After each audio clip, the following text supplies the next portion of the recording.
Assalamualaikum warahmatullahi wabarakatuh. Alhamdulillahirabbil alamin. Assalatu wassalamu ala hadratin nabiyil karim habibina Muhammadin wa ala alihi wa sahbihi ajma'in. Amma ba'd. Yang saya hormati rekan dan sahabat saya Pak Ahmad Muzani, Sekretaris Jenderal Partai Gerindra yang hari ini hadir mewakili Bapak Ketua Umum Partai Gerindra Pak Prabowo Subianto. Yang saya hormati seluruh jajaran DPP Partai Gerindra, DPD Partai Gerindra, dan seluruh anggota Partai Gerindra yang pada siang hari ini hadir bersama-sama kita di stadion ini untuk mendeklarasikan calon Presiden Republik Indonesia yang kita usung bersama dalam Koalisi Indonesia Maju, Pak Prabowo Subianto. Yang saya hormati rekan-rekan anggota Koalisi Indonesia Maju, rekan-rekan dari DPD Partai Golkar, DPD Partai Gerindra tadi, pengurus Dewan Pimpinan Wilayah Partai Amanat Nasional,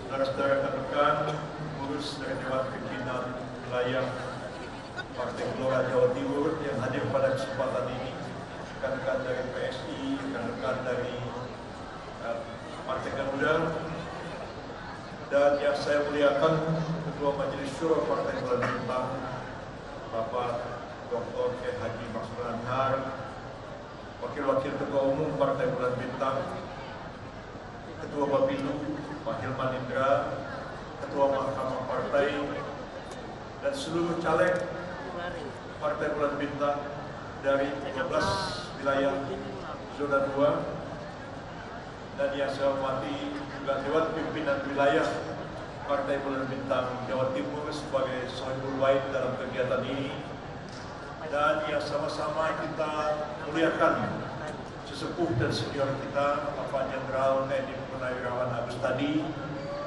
mantan Kasat, tokoh senior yang kita hormati bersama-sama, dan sahabat satu angkatan Pak Prabowo Subianto, Pak Haji Bakri yang juga hadir pada kesempatan ini, Pak Dr. Yanda Zainul Ishak, yang juga salah seorang pendiri Partai Bulan Bintang, hadir pada kesempatan yang berbahagia ini. Hadirin hadirat yang saya muliakan, marilah kita bersama-sama mengucapkan puji dan syukur kehadirat Allah Azza wa Jalla. Siang hari ini kita berkumpul bersama-sama di Surabaya dengan satu niat yang baik. Kita bersama-sama membulatkan tekad kita, menyatukan hati dan pikiran kita, menguatkan derap dan langkah kita bersama. Hari ini kita di Surabaya kembali mendeklarasikan pencalonan Bapak Jenderal TNI Letnan Jenderal TNI Purnawirawan Prabowo Subianto sebagai calon Presiden Republik Indonesia.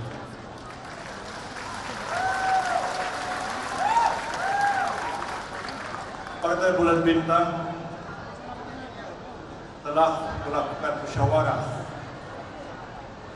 dan telah mengambil sebuah keputusan, dan keputusan itu bukan keputusan saya sendiri, bukan keputusan Pak Sekjen, bukan keputusan siapa-siapa, tapi adalah keputusan dari Dewan Pimpinan Pusat Partai Bulan Bintang yang dalam satu rapat memutuskan untuk mencalonkan Bapak Letnan Jenderal TNI Purnawirawan Prabowo Subianto sebagai calon Presiden Republik Indonesia. PBB kali ini mengambil langkah sejak awal, memutuskan siapa bakal calon presiden yang akan didukungi. Ada sejumlah nama yang beredar di tengah-tengah masyarakat, bakal calon presiden. Ada hasil-hasil lembaga survei yang diumumkan. Ada pendapat, opini yang berkembang mengenai para bakal calon ini. Tapi PBB setelah merenungkan dengan mendalam, berpikir dan bermunajat kepada Allah SWT, akhirnya menjatuhkan pilihan. Kali ini kita harus mendukung Pak Prabowo sebagai calon presiden Republik Indonesia. Mengapa kita memutuskan mencalonkan beliau? Tentu banyak pertimbangannya. Pertimbangan utama kita adalah Republik Indonesia ini adalah sebuah negara besar. Luas wilayahnya hampir sama dengan daratan Eropa. Kalau kita naik pesawat terbang dari Aceh ke Papua, itu sama jaraknya dari Jakarta ke Saudi Arabia. Dari Jakarta kita naik pesawat ke Papua, hampir sama jaraknya dengan dari Jakarta ke Tokyo, ke Jepang. Ini negara besar, ribuan pulau-pulau, hampir 300 juta penduduknya, kekayaan alam yang luar biasa, potensi ekonominya luar biasa. Kita adalah negara pertama yang memproklamirkan kemerdekaan setelah berakhirnya Perang Dunia Kedua pada tahun 1945. Pertanyaannya, haruskah negara sebesar ini, negara sekaya ini, negara dengan potensi sebesar ini dipimpin oleh seorang presiden yang lemah?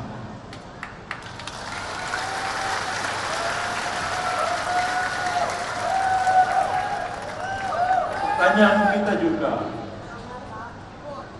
ada negara-negara lain yang merdeka belakangan dari kita. Korea Selatan sebagai satu contoh. Malaysia baru merdeka tahun 1958. Singapura tahun 1963. Begitupun negara-negara Asia, Afrika yang lain. Namun kenyataannya, tidak sedikit negara-negara Asia itu mencapai kemajuan sosial dan ekonomi jauh lebih besar dibandingkan negara kita. Ambil contoh Malaysia. Hampir sama kita dengan Malaysia. Etnik Melayu Asia Tenggara. Bahasanya sama, agamanya lebih kurang sama, mayoritas Muslim, adat istiadatnya lebih kurang sama. Kita merdeka tahun 45, Malaysia merdeka tahun 58. Dulu orang Malaysia belajar kepada kita. Kita kirim guru ke Malaysia, kita kirim dosen ke Malaysia, kita kirim ustaz ke Malaysia, kita kirim dokter ke Malaysia, kita kirim insinyur ke Malaysia. Malaysia mengundang mereka untuk membangun negara itu. Kita dulu mengolok-olok orang Melayu, Intel Melayu, Cowboy Melayu, pokoknya yang jelek-jelek Melayu semua. Apa yang terjadi 20 tahun kemudian? Kemajuan ekonomi Malaysia melampaui kemajuan Indonesia. Kalau sebelumnya kita kirim dokter, kita kirim insinyur, kita kirim guru, kita kirim dosen, 20 tahun kemudian kita kirim buruh, kita kirim pembantu rumah tangga ke Malaysia. Ada berbalik.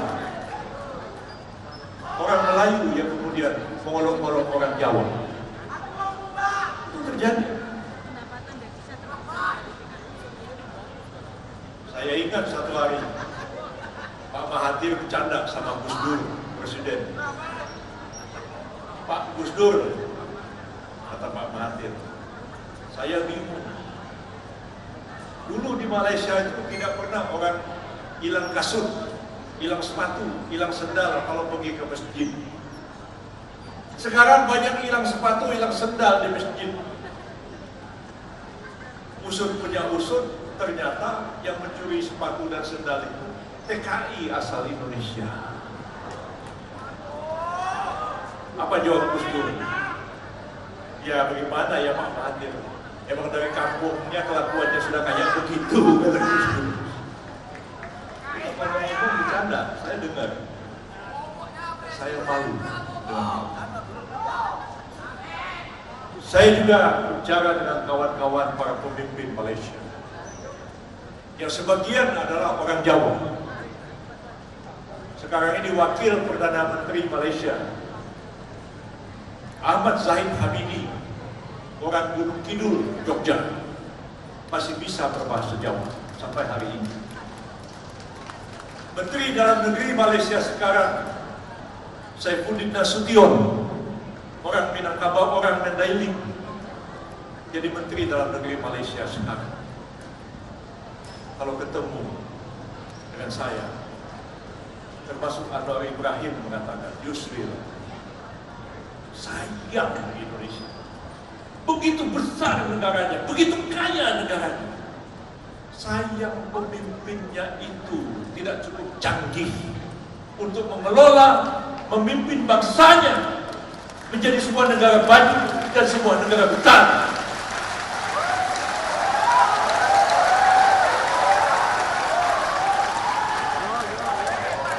Sekarang ini zaman demokrasi yang sulit untuk dipahami berdasarkan ilmu-ilmu politik yang lama.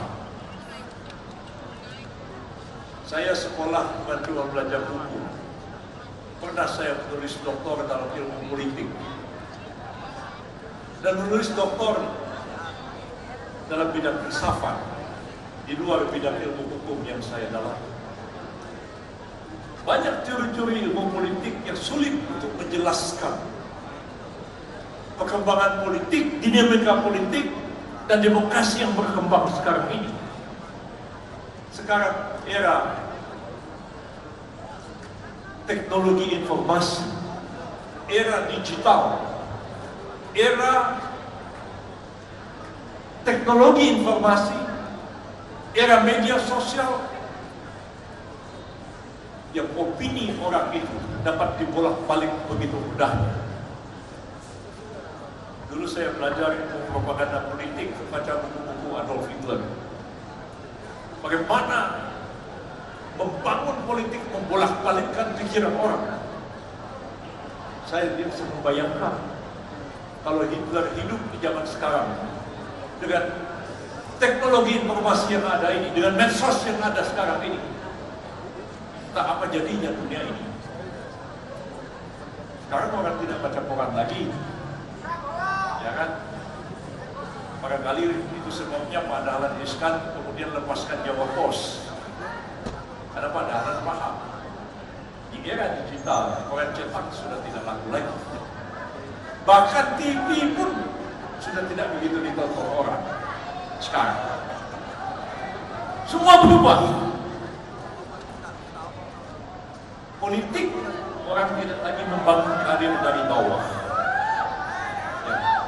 Siapa populer, siapa terkenal, dengan mudahnya meraih kekuasaan politik. Saya ambil contoh pemilu Filipina yang lalu. Ada seorang sahabat saya, seorang bintang film Filipina, namanya Robin Padilla, beragama Islam, aktor paling terkenal di Filipina. Satu lagi ada orang Filipina tinggal di Los Angeles, Amerika Serikat. Baru 2 bulan menjelang pemilu dia balik ke Filipina. Dia hanya main medsos dari California. Robin Padilla tidak turun ke lapangan, tidak pernah kampanye. hanya medsos dan dia berikan film. Yang terjadi adalah Robin Padilla terpilih sebagai senator Filipina dengan jumlah suara terbanyak. Orang Filipina yang tinggal di Los Angeles tadi dapat suara nomor 2. Saya lihat Robin Padilla pidato di Istana Malacañang. Dimulai dengan kata-kata Alhamdulillahirabbil alamin, assalatu wassalam. Setelah itu ngomong pakai bahasa Tagalog. Berapa lama kemudian saya bilang sama dia, Bin, jangan-jangan kamu ini besok jadi presiden Filipina. Bisa terjadi seorang Muslim menjadi presiden Republik Filipina di era digital sekarang ini. Dulu mustahil.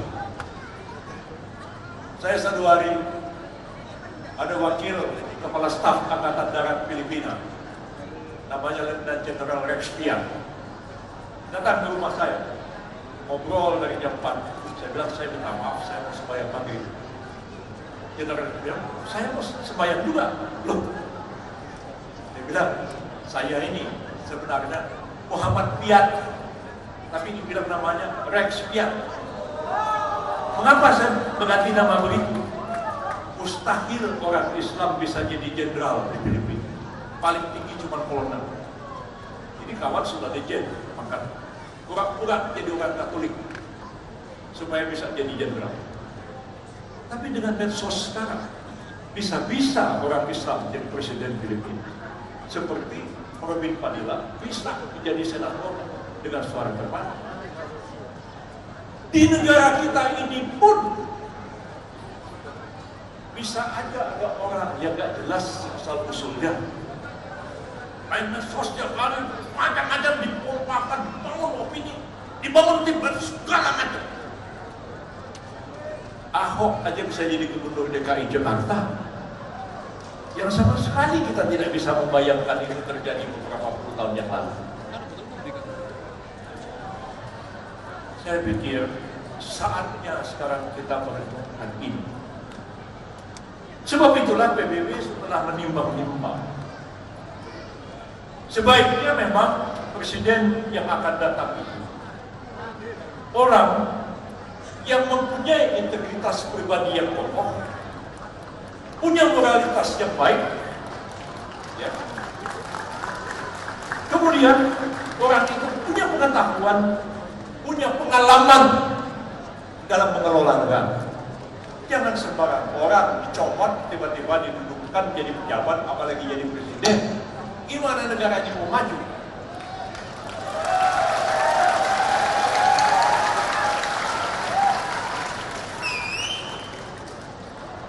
Kami 2019 masih agak ragu-ragu dengan Pak Prabowo. Bukan kami tidak menghormati dia. Kami sangat menghormati. Tapi tahun 2024 kami tidak ragu-ragu lagi. Sebab Pak Prabowo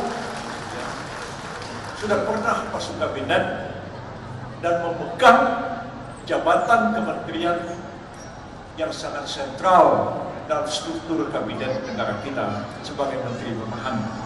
Artinya beliau tahu persoalan-persoalan dasar yang dihadapi oleh bangsa dan negara kita ini. Ilmu pertahanan itu bukan hanya ilmu perang. Ilmu pertahanan itu adalah ilmu yang integratif, memahami segala aspek kehidupan sosial, ekonomi dan politik bangsa ini, dan terintegrasi dalam ilmu pertahanan itu sendiri. Ke depan kita butuh presiden yang mengerti persoalan-persoalan fundamental bangsa kita ini. Dia mampu merumuskan persoalan-persoalan itu dan dia tahu bagaimana jalan keluar untuk memecahkan persoalan-persoalan ini. Jangan pilih orang jadi presiden terus pelangak pelongo, tak tahu apa yang harus dikerjakan. Gimana? Jangan kita hanya terpikir elektabilitas. Sekarang ini elektabilitas terus. Berapa persen elektabilitasnya? Berapa persen keterpilihannya? Pak Prabowo tahu, jangan pusing sama hasil-hasil survei. Ada NPWP semua. Apa itu NPWP? Nomor pokok wajib pajak. Bukan. Nomor biro wadi biro.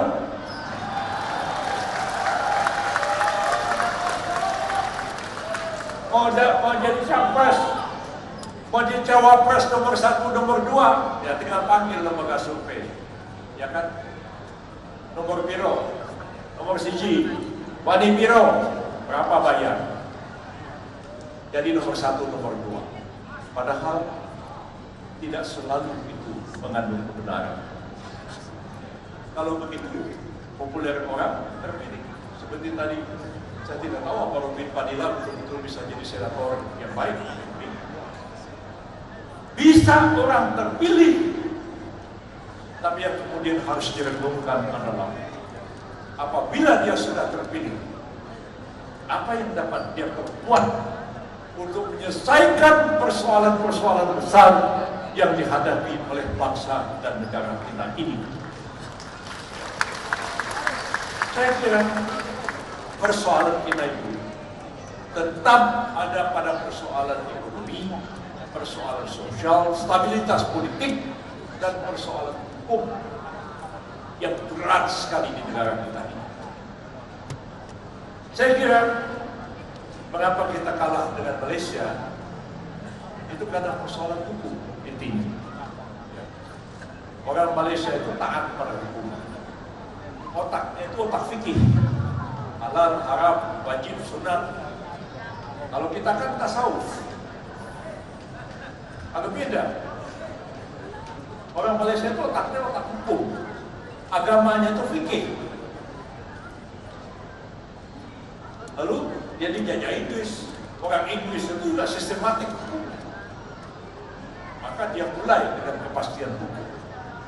Di negara kita ini, kepastian hukum itu sangat mahal dan sangat langka.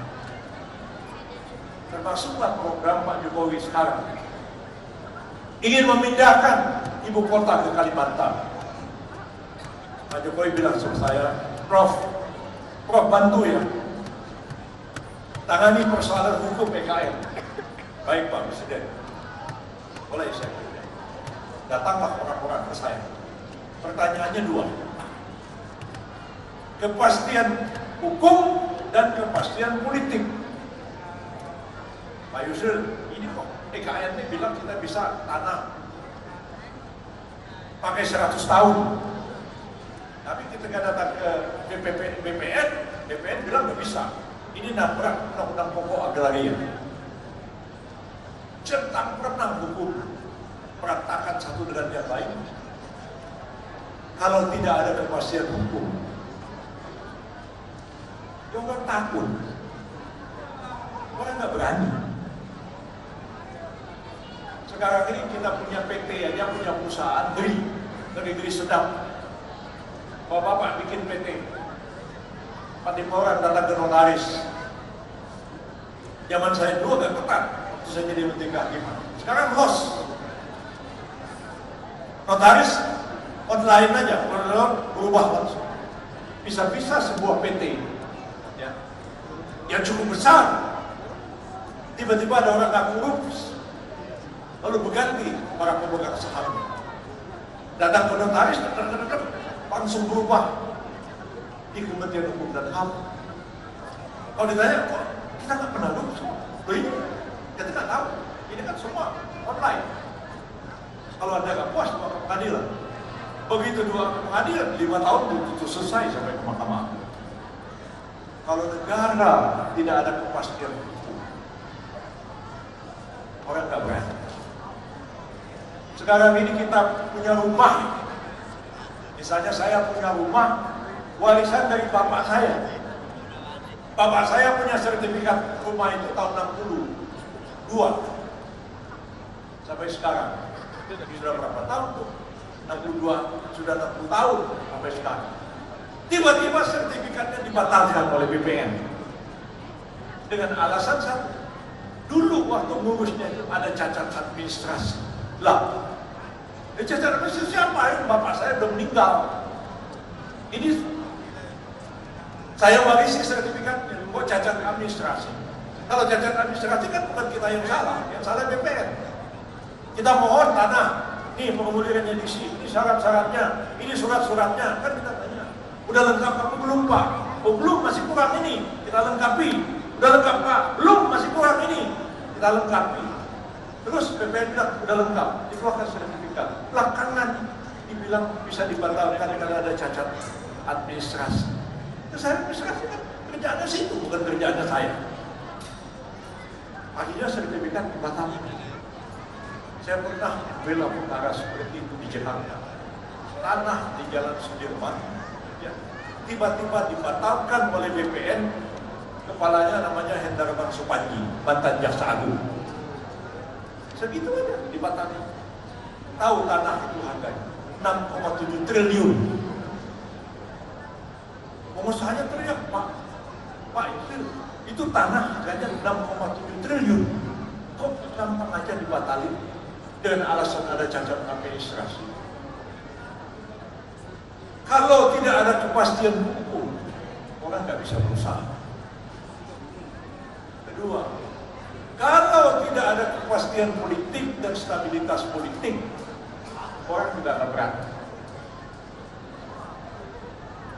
Dulu zaman Pak Harto, stabilitas politik dipaksakan secara militer. Ya sekarang sudah tidak zaman. Kebebasan yang terlalu bebas tanpa kendali bisa berbahaya. Sementara diktatorisme tidak mungkin lagi diterapkan pada zaman sekarang. Saya tahu Pak Prabowo cukup paham hal ini. Beliau cukup lama dalam dunia militer. Saya nggak pernah jadi tentara. Saya cukup lama jadi birokrat, cukup lama terlibat dalam politik. Ya. Saya tahu apa yang harus dikerjakan oleh seorang presiden. 3 kali saya bekerja sebagai speechwriter presiden. Pak Harto, Pak Habibie, SBY. Maka lebih banyak pidato SBY saya buat daripada pidato Pak Harto. Kemarin dia marah-marah. Ini kata beliau kan, koalisi para pengkhianat. Marah-marah Pak SBY.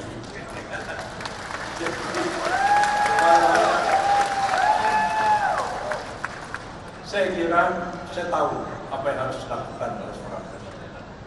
Dan saya lihat Pak Prabowo itu mampu melakukan. Kalau nanti beliau memilih pembantu-pembantu beliau yang juga memang orang yang mampu, kan? Jangan nanti mengulangi yang lalu. Nanti partai-partai dikumpulkan, ini menteri partai ini ya, menterinya 3, ini partai ini 2 ya, partai ini 4. Nanti namanya siapa? Bawa sini ya. Dan terserah, saya oke. Tapi yang apa-apa nanti tanggung jawab ketua partainya ya. Repot kalau begitu. Saya yakin Pak Prabowo tidak akan melakukan itu. Kapabilitas seseorang penting. Ya. Kedekatan dengan partai perlu dipertimbangkan. Kombinasi di antara keduanya itu akan membangun satu pemerintahan yang kuat dan stabil. Karena itu saya berkeyakinan kita tidak salah memilih beliau. Mudah-mudahan dia menang. Dan kita sudah dukung dari awal. PBB ini partai modernis. Ya. Partai modernis itu gampang ditebak orang langkahnya. Karena partai modernis itu terlalu kuat dia memegang etika politik, ya. Terlalu lurus pikiran. Jadi gampang ditebak. Insya Allah PBB ini tetap istiqomah dengan Pak Prabowo Subianto. Kali kita mengambil keputusan ketika tadi dibacakan ayat Al-Quran, kita bermusyawarah bersama-sama, kita mengambil keputusan Faiza azamta fatawakkal Allah. Dan jika kalian telah mengambil keputusan, maka laksanakanlah dengan rasa tawakal kepada Allah. Karena itu kita nggak berliku-liku, nggak berbelok-belok, ya, nggak bikin Pak SBY kaget. Insyaallah, ya. nggak bikin Pak Prabowo kaget. PBB lurus. Ya, dan karena itu dari dulu ya partai ini segini-segini aja. Ya, karena memang nggak mau neko-neko, nggak mau bikin aneh-aneh. Ya, Pak Muzani, Pak Sekjen Gerindra itu paham betul tentang PBB. Ya, beliau dari awal tahu tentang perkembangan PBB, terlalu lurus. Nah, kalau terlalu lurus ya begitulah nasibnya. Seperti ini. Mudah-mudahan kerjasama yang baik antara Gerindra dengan PBB ini akan melahirkan sesuatu yang baru bagi politik Indonesia ke depan.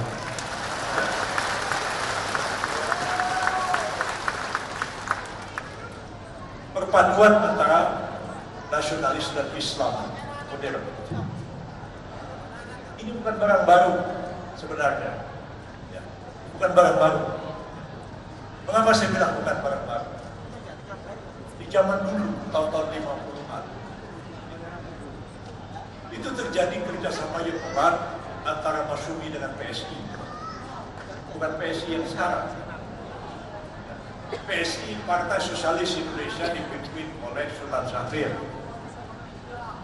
Kabinet kita merdeka di awal kemerdekaan itu umumnya kabinet Syahrir 1, 2, 3. Anggota-anggotanya orang Masyumi. Perdana Menteri Syahrir, menteri-menterinya Muhammad Rum, Syamsuddin, Natsir, Masyumi. Begitu juga ketika kabinet Masyumi, anggota-anggota kabinetnya banyak juga orang PSI. Saya ini anak ideologis Muhammad Natsir. Pak Prabowo itu anak ideologis dari Profesor Dr. Sumitro Dewadi Kusuma. Ketika Pak Natsir jadi Perdana Menteri, Menteri Perekonomiannya adalah Sumitro Dewadi Kusuma. Berulang itu. Ketika orang-orang tokoh-tokoh Masyumi itu memutuskan menentang kebijakan Presiden Soekarno, demokrasi terpimpin dan kabinet Juanda tahun 58, mereka menyingkir di Sumatera dan memproklamirkan PRRI. Pak Sumitro itu ikut bergabung ke Sumatera Barat. Jadi chemistry itu sudah lama. Jadi kalau saya kenal Pak Prabowo ataupun almarhum Saudara Farid Prawira Negara, salah seorang pendiri Partai Bulan Bintang, salah satu ketua Partai Bulan Bintang pada waktu itu. Begitu akrab dengan Pak Prabowo, bukan gak ada sejarah, jaraknya sudah lama. Saya kira kita mengajukan kembali secara lama ini. Melihat Indonesia masa depan yang lebih baik, barangkali dengan ini sama yang telah dimulai oleh mula-mula sekali adalah Gerindra dengan PKB. Tapi PKB-nya sudah jalan ya sekarang.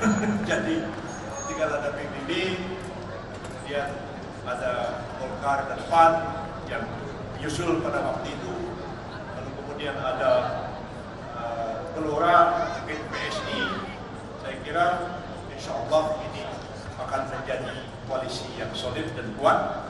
Dan kalau kita berniat baik, berhati yang lurus, insya Allah koalisi ini akan menjadi sebuah koalisi yang solid.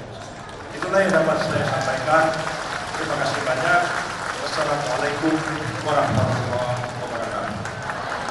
Waalaikumsalam warahmatullahi wabarakatuh. Kami ucapkan terima kasih banyak kepada Profesor Dr.